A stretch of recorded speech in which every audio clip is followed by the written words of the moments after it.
Michael, so a late equaliser followed by an even later Swindon Town winning goal. How tough is that to take? Yeah, it's a bitter pill to swallow, to be fair. Not so much for myself, but more for the players and obviously the travelling fans, because yeah, I mean, obviously I thought first half was, believe it or not, was okay. We just lacked a little bit of bravery. There's a bit of nervousness to us, but I thought in the second half we were superb today.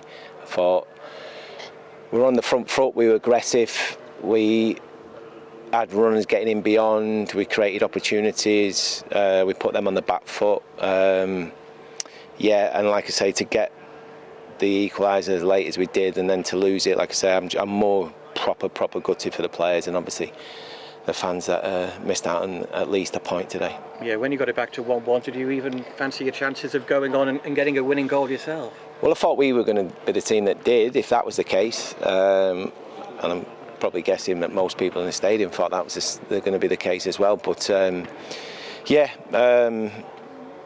it was a tough moment for him.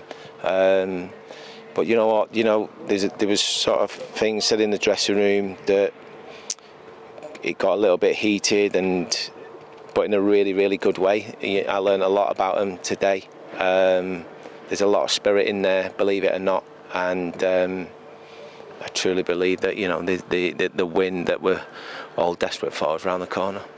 And it could have been a fantastic story for Callum Stewart, had his goal, a special moment anyway, his first Football League goal, but had it earned a point for the club. Yeah, no, it would, and Callum was excellent when he come on today. He looked a real threat. He gave us a goal threat, which is one thing, but the timing of his runs and getting in behind the opposition was good at times as well. I know he got the goal, but he was a little bit unfortunate not to get another one.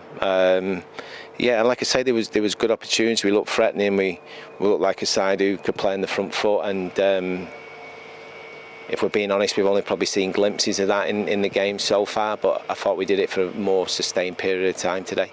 Any early news on George Lloyd, by the way, who had to go off when Callum came on for him? Yeah, no, it's hamstring, but I'm just hoping it's obviously just tight rather than a pull. So hopefully it's more neural rather than, you know, anything from a tendon point of view. So a little bit too early to you know, see how bad that was, but we'll know in the next sort of 24-48 hours. Were you happy with the impact of the triple change you made midway through the second half too? Yeah, I thought that was the spell where, you know, and obviously I'm learning about him all the time, regardless of doing a pre-season with him. I think when it really matters, obviously, when the league started, you tend to learn a little bit more about the group, and I thought Clucas and Sang in those areas give us a real threat because they're very attack-minded.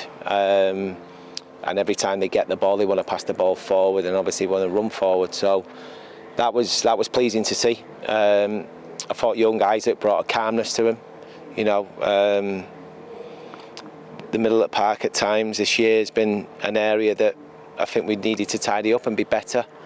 And he certainly asked the question, because I thought, like I say, he brought, for someone so young, brought a real calmness to the proceedings. And we know he lacks a little bit of mobility and a little bit of athleticism, but if you can control the ball and pass the ball, and he's capable of doing that on a regular basis, then he's going to get a lot more minutes. He's going to get a lot more games. I was going to say, is he one that's pushing to be a starter, the way it's going, the way he was pre-season, the form he showed early season?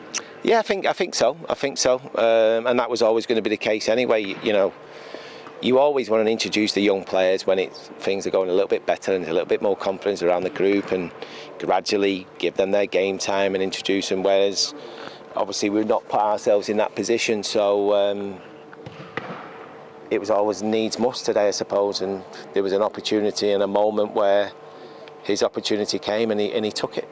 You had another youngster on the bench in Will Gray. No George Nurse or Alex Gilead in the matchday 18 today. Are they injured, or was that just selection? Just selection. Isaac and Will deserve their opportunity to be on the bench, and yeah, it's as simple as that. How big a challenge is this for yourself and the players, Michael? You know, you're clearly more encouraged by the overall performance today, but the table shows Shrewsbury with a single point from 5 games. how do you view the next few weeks moving forward there? We just need to win more games and, well, win a game and take more points. I could sit here or stand here for an hour and a half, 2 hours and try and explain the reasons why and what we need to do, but that's the reality of it. I've seen enough today that tells me that they're capable of doing that. I think obviously a couple of reinforcements won't go amiss and give us that little bit of an edge, and hopefully that will be the case before the window shuts. But we're in a tough spot right now, and it's easy to point fingers and do a lot of blaming. Like if anyone wants to blame anyone, just please keep it coming towards me, because the last thing we need is obviously players going onto the pitch feeling a little bit nervous like they were in that first period today. I need them to be freed up and be able to express themselves a little bit, and I know it's difficult, but we've almost got to sort of get through these type of periods together, and it's not the first time the football club's obviously gone through a difficult period, and it won't be the last from a generation point of view. So I think all we can do is, it's easy saying it, like stick together. I've heard that word and that said so many times up and down my career, but I think when you get moments like this, it's genuine. You have to believe that, and you have to do that. And just finally, you've got an EFL trophy tie to prepare for now against Chelsea under-21s at the Meadow on Tuesday. How do you approach this particular game? Well, thanks for the Football League for really helping the Football League club in the EFL trophy in this situation. So I'll give them a big thank you for that. No, I mean, obviously, yeah, we've got an opportunity to try and win a game of football, and I think that's the attitude that we have to go into it. A chance for players who perhaps haven't had as many minutes as they would have liked in the opening weeks to maybe figure a bit more, perhaps? Yeah, possibly, but ultimately there's a few players who are chasing the form a little bit as well, so I've got to be mindful of that. And like I say, it is an opportunity to win a game of football, and as they say, whether it's whatever sport it is, a win's a win. So it's going to be a tough task, because there's going to be a lot of talented players on show and a lot of athleticism. But yeah, hopefully the boys will be up for the task. As always, thanks for your time, Michael. Thank you.